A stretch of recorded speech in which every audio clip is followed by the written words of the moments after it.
Hello and welcome. Last session में हमने देखा था कि एक्चुअली वॉन न्यूमैन आर्किटेक्चर जो है या प्रिंसटन आर्किटेक्चर जो है, हमने उसमें देखा था एक्चुअली कंप्यूटर काम कैसे करता है। हमारे पास इनपुट आ रहा है जो कि हम कह रहे हैं कि वो डेटा है, उस डेटा को प्रोसेस हो रही है और हमारे पास एक आउटपुट आ रहा है जिसको हम कहते हैं कि जिसको हम कह रहे हैं कि वो इन्फॉर्मेशन है। ठीक, लेकिन अब हमें देखना है इन्होंने जो प्रिस्क्राइब वहाँ पे मेंशन किया है बेसिकली कि सिलेबस में मेंशन किया है इन्होंने components of a computer system, components of a computer. ठीक, तो आज हम देखेंगे basically components of a computer. अगर आपने ध्यान दिया होगा पिछले लेक्चर पे या अगर आपने वो देखा होगा तो आपने वॉन न्यूमैन आर्किटेक्चर में देखे होंगे, कुछ हमने इनपुट का यूज़ किया, हमने आउटपुट का यूज़ किया, हमने वहाँ पे स्टोरेज यूनिट भी रखा, हमने वहाँ पे मेमोरी का भी रखा। स्टोरेज यूनिट, मेमोरी, ये बहुत जगहों पे इंटरचेंज हो रहे हैं, लेकिन इनमें काफ़ी कुछ फ़र्क है। जैसे कि मैंने कहा था पहले लेक्चर में, जैसे हमारे पास आ रहा है DISC और DISK, इसमें जैसे फ़र्क है ऐसी हज़ारों छोटी छोटी चीज़ें हैं कंप्यूटर सिस्टम में जिनमें बहुत बड़ी डिफरेंस होती है, लेकिन हमें बिल्कुल पता नहीं होता। तो कंपोनेंट्स ऑफ अ कंप्यूटर क्या, हमने वो एक्चुअली वॉन न्यूमैन आर्किटेक्चर में देखे थे। यहाँ पे देखो क्या यहाँ पे कह रहा है, ये कह रहा है input. Components of a computer है इनपुट सिस्टम, आउटपुट सिस्टम, हमारे पास कंट्रोल यूनिट, हमारे पास अरिथमेटिक लॉजिकल यूनिट और हमारे पास क्या है, स्टोरेज यूनिट। देखो इसने यहाँ पे स्टोरेज यूनिट का जिक्र किया है, लेकिन ये एक्चुअली में मेमोरी का कंसेप्ट मैं आपको ये बताऊंगा अच्छे से क्या होता है बेसिकली। तो आपने उस वॉन न्यूमैन आर्किटेक्चर में इनपुट भी देखा, आउटपुट भी देखा, जैसे कि हमने डेटा इन्फॉर्मेशन कहा, प्रोसेसिंग भी देखी, उसमें कंट्रोल यूनिट एंड ALU ही आ रहा था और स्टोरेज यूनिट भी आपने देखा मेमोरी का। तो बेसिकली होता क्या है, ये एक्चुअली में क्यों इनने फिर अलग से ये टॉपिक बनाया है, इसका एक अलग मकसद है इनका। अगर हम एक्चुअली में देखेंगे एक आर्किटेक्चर ऐसे देखेंगे, हम इनपुट आ रहा है हमारे पास, उसके बाद हम जा रहे हैं प्रोसेसिंग पे, एक्चुअली हम उसके बाद जा रहे हैं मेन मेमोरी में। मेन मेमोरी खुद जा रही है आउटपुट पे। ठीक, लेकिन जब भी हम आउटपुट की बात कर रहे हैं, ये मेन मेमोरी खुद हो रही है कनेक्ट CPU के साथ और मेन मेमोरी खुद हो रही है कनेक्ट स्टोरेज के साथ। अब इन्हें थोड़ा सा इंटरचेंज किया है, यहाँ पे थोड़ा सा कन्फ्यूजन होगा, आपको ध्यान रखना है यहाँ पे।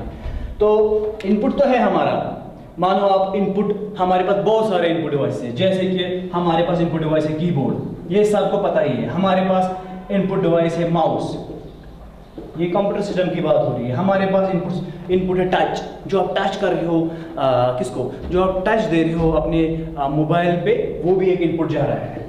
टच स्क्रीन, वो भी एक इनपुट ही जा रहा है सिस्टम को।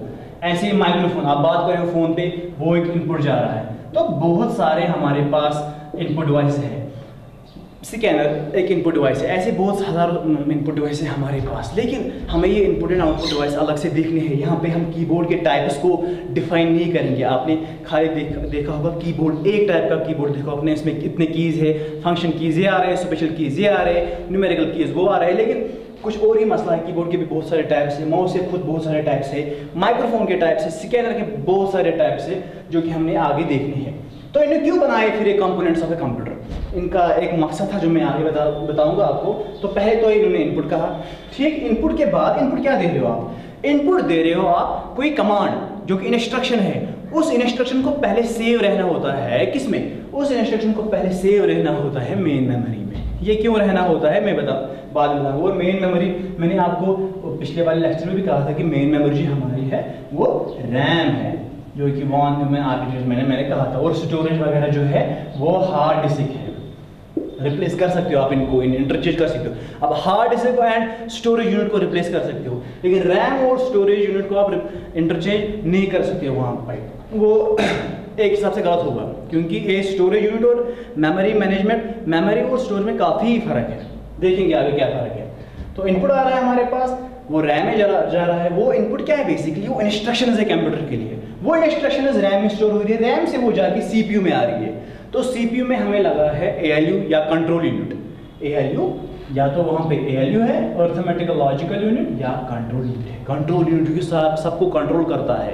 अरिथमेटिक लॉजिकल यूनिट जो कि यही addition, arithmetic operation, logical operation, storage management operation, वहाँ पे वो देखता है। तो वो काम ALU का है, कंट्रोल यूनिट का है सबको मैनेज करना। आपका कीबोर्ड लगा है, वो इंटरेक्ट कैसे कर रहा है डेस्कटॉप के साथ, मॉनिटर के साथ, कंट्रोल यूनिट का काम है वो, ठीक।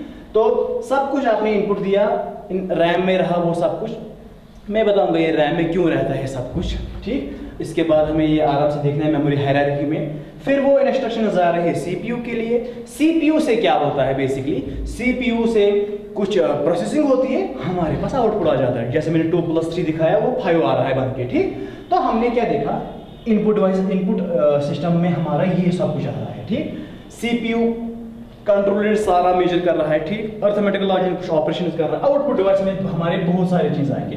पहले आपको ये ध्यान रखना है, जो शायद कंप्यूटर बैकग्राउंड से ना हो उसको ये पता नहीं होगा कि ये सॉफ्ट कॉपी और हार्ड कॉपी में फर्क बेसिकली होता क्या है। सिंपल एक टर्म है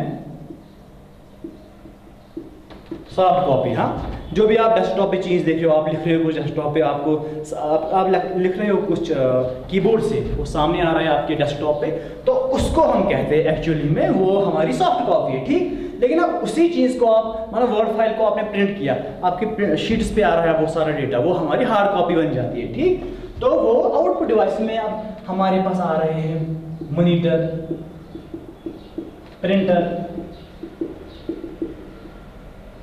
स्पीकर, ऐसी बहुत सारे डिवाइस हमारे पास किसमें आउटपुट डिवाइस में आ रहे हैं। तो क्या था इनका मकसद, ये तो हमने पिछली वीडियो में भी देखा कि अगर हमने वॉन न्यूमैन आर्किटेक्चर में देखा, इनपुट था, कंट्रोल यूनिट था, एएलयू था, आउटपुट था और स्टोरेज यूनिट भी थी, ठीक।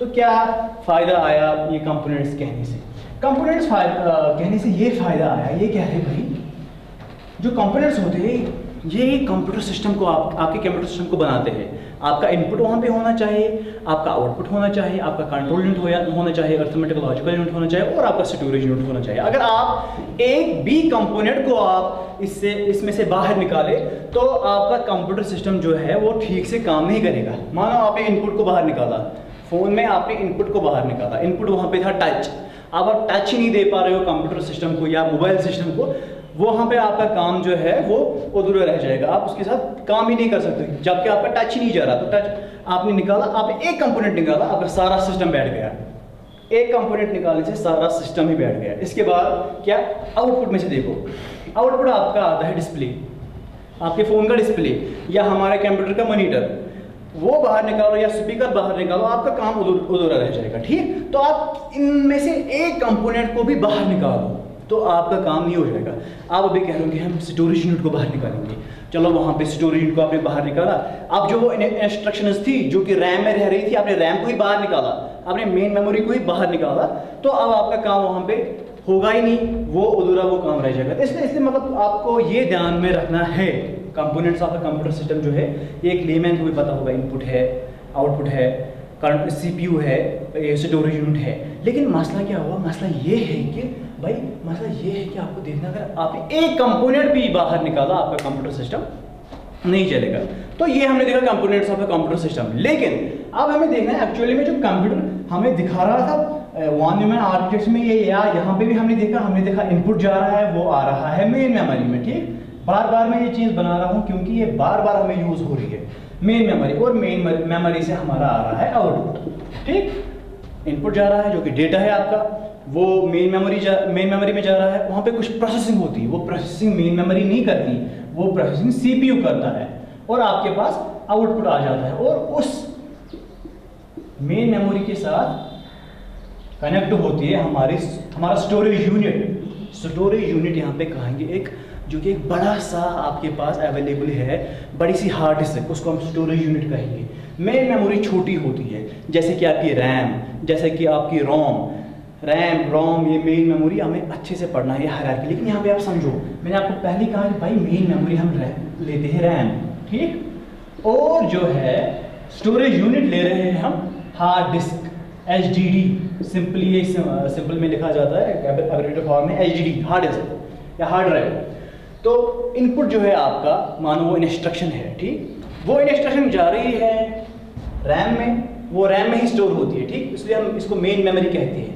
ये पर्टिकुलरली वहाँ पे ज़रूरत पड़ती है सीपीयू को इंटरेक्शन करने के लिए। रैम में इंस्ट्रक्शन जा रही है, रैम से इंस्ट्रक्शन जा रही है सीपीयू पे, सीपीयू से वापस आ रहा है, हार्ड डिस्क आपस में इंटरेक्ट कर रहे हैं, तो सारे कंपोनेंट्स मिल रहे हैं, तो आपका कंप्यूटर सिस्टम बन जाता है, ठीक।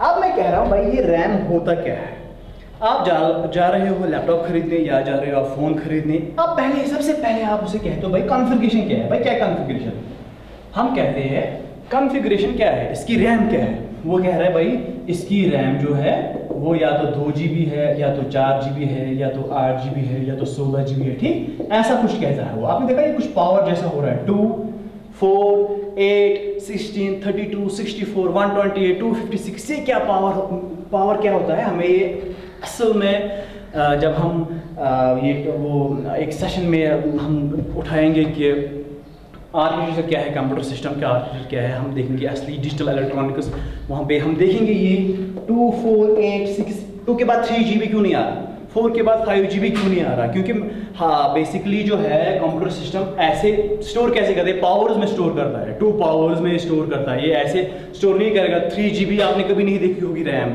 5 GB आपने कभी नहीं देखी होगी रैम, ठीक। तो क्या होता है एक्चुअली रैम, आप कह रहे हो भाई हमारी रैम जो है ज़्यादा होनी चाहिए तब प्रोसेसिंग ये, या तब हमारा मोबाइल सिस्टम जो है वो तेज़ है, या हमारा कंप्यूटर सिस्टम जो है वो फास्ट चल रहा है। क्यों फास्ट चल रहा है, तो अब हम देखेंगे एक्चुअली में क्यों फास्ट चल रहा है। ये रैम से क्या होता है, रोम से क्या होता है, ये एक्चुअली हमें एक मेमोरी हायरार्की पढ़नी है इसके बाद के सेशन में। लेकिन यहाँ पे देख लो, हम इनपुट दे रहे हैं, वो जा रहा है रैम में, ठीक ना।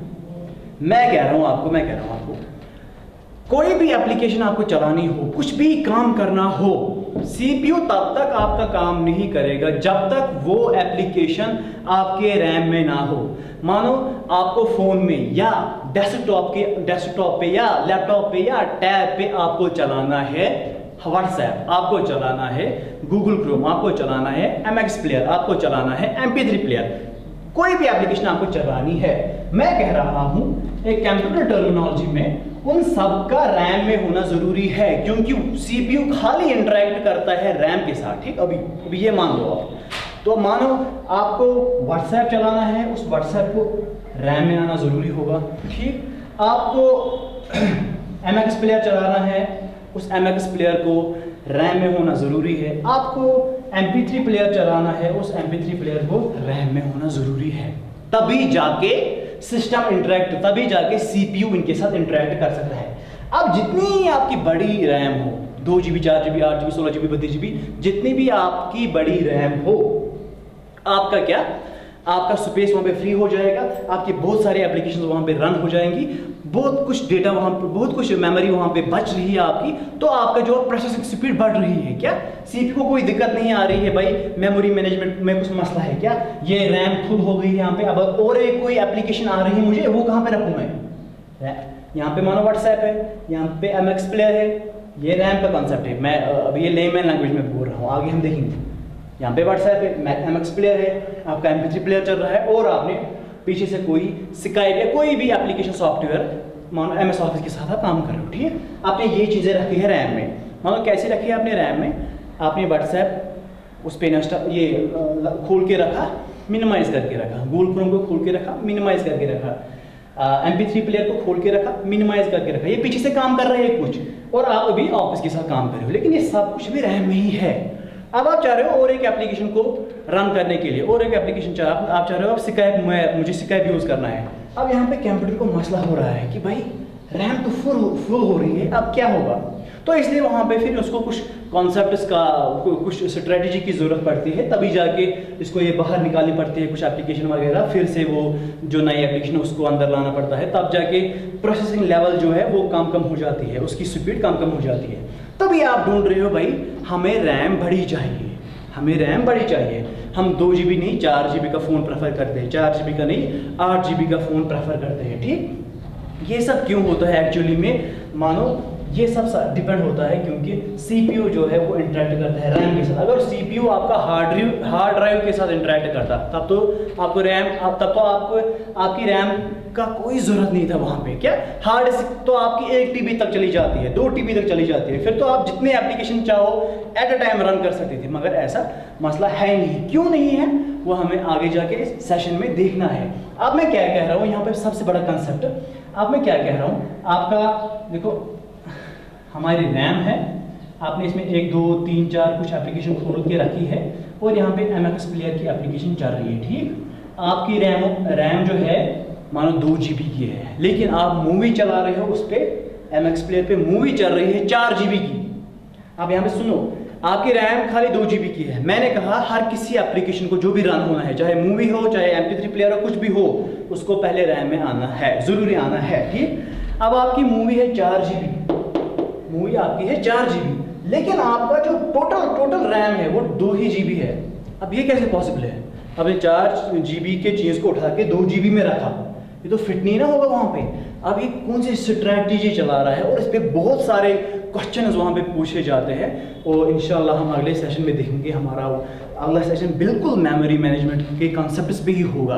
तो आज आपने बिल्कुल ये देखा कि अगर आपका आपकी जो 5 कंपोनेंट्स है कंप्यूटर सिस्टम के, अगर आपने इन्होंने क्यों ये डिक्लेयर किए हैं, क्यों डिफाइन किए हैं, ये तो सबको वैसे पता है, लेकिन अगर आपने एक कंपोनेंट भी बाहर निकाला है इस कंप्यूटर सिस्टम से, आपका कंप्यूटर सिस्टम ठीक से काम नहीं करेगा।